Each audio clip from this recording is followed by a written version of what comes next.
आज आपण या व्हिडिओच्या माध्यमातून इयत्ता 6वीतील इतिहास आणि नागरिकशास्त्र या विषयाच्या मौर्यकालीन भारत या विषयाशी या घटकाशी आपण माहिती चित्राच्या मदतीने घेणार आहोत।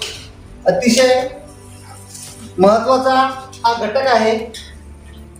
मगध हे जे काही राज्य होतं ते राज्य नंद घराण्यातील शेवटचा राजा धनानंद याची त्यावेळेस त्या ठिकाणी सत्ता होती।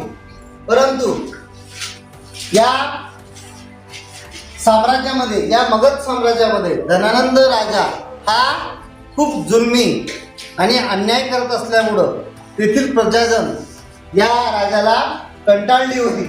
म्हणून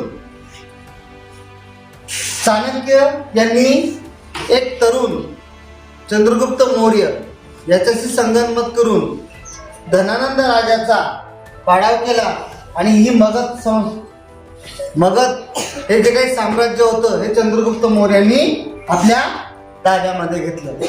इसवी सन पूर्व 326 मध्ये सिकंदर जेव्हा भारतामध्ये आक्रमण करण्यासाठी आला आणि काही भाग जिंकून तो परत आपल्या देशाकडे मायदेशी परतण्यासाठी निघाला, परंतु जिंकलेल्या प्रदेशावर त्यांनी ज्या अधिकाऱ्याच्या नेमणुका केल्या होत्या त्यांना सत्रप म्हणत होतं। या सत्रपामध्ये काही दिवसानंतर लढाया सुरू झाल्यानंतर आपापसात लढाया सुरू झाल्या आणि याचा फायदा चंद्रगुप्त मौर्याने घेतला आणि त्यांचं साम्राज्य जे प्रदेश सिकंदराने जिंकले होते ते जिंकलेले प्रदेश चंद्रगुप्त मौर्याने आपल्या ताब्यामध्ये घेण्याला सुरुवात केली।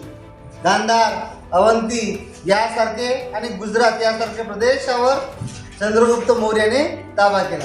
सिकंदराचा जो काही सेनापती होता त्याचं नाव होतं सेल्युकस निकेटर। या सेल्युकस निकेटरचा सुद्धा चंद्रगुप्त मौर्याने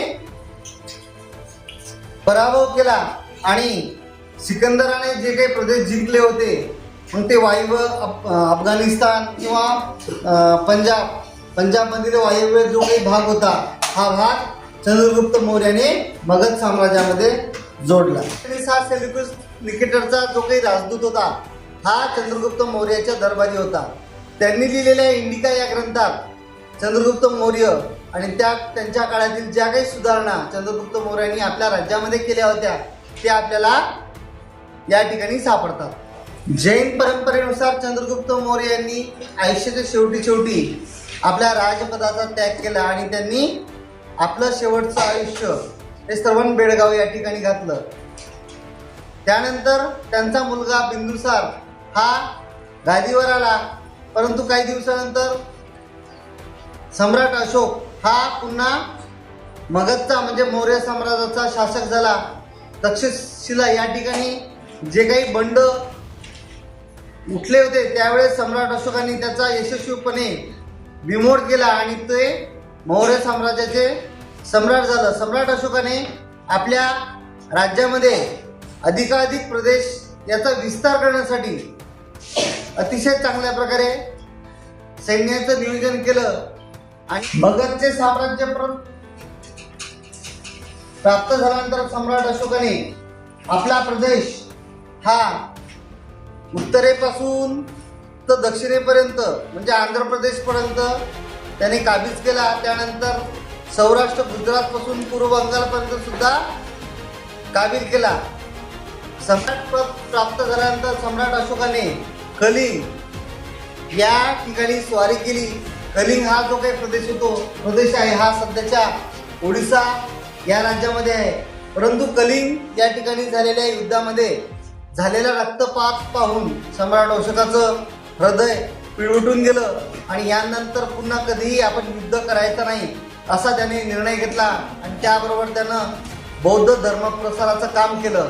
आपला मुलगा महेंद्र त्याचबरोबर आपली मुलगी संघमित्रा यांना बौद्ध धर्माच्या प्रसारासाठी त्यांनी श्रीलंकेला पाठवलं। दिल्ली येथील टोपळा या शिलालेखामध्ये सम्राट अशोकांनी आपल्याला असं सांगितलेले आहे की गेंडे, हत्ती, वटवाघळे यासारख्या जंगली प्राण्यांची आपण शिकार करू नये, जंगलात वनवे लागू नये। याबरोबरच सम्राट अशोकांनी लोकांच्या सोयीसाठी सोयीसुविधा त्यांनी तयार केल्या, रस्ते त्यांनी तयार केले, पाण्याच्या सुविधा त्यांनी तयार केल्या, विविध ठिकाणी वाटसरूंना थांबण्यासाठी धर्मशाळा सुद्धा त्यांनी बांधल्या.